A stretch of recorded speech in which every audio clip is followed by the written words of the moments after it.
புனித தொன்போஸ்கோவின் வாழ்க்கை வரலாறு. புனித தொன்போஸ்கோ இளைஞர்களிடம் 2 அறிவுரைகளை கூறுவார்.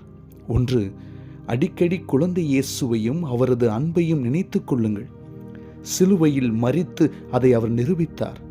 காலையில் மணி அடித்ததும் எழுந்து கொள்ளுங்கள்.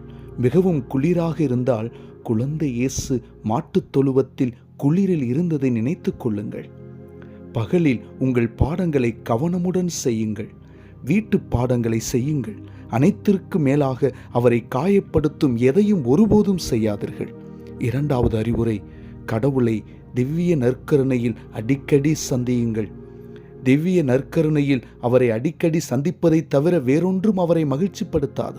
2வது, பகல் பொழுதில் கோவிலுக்கு 1 நிமிடம் செல்வதன் மூலமும் இல்லையெனில் ஒரே ஒரு தமத்திருத்துவ ஜெபம் சொல்வதன் மூலம் நாம் அவரை மகிழ்ச்சிப்படுத்தலாம்.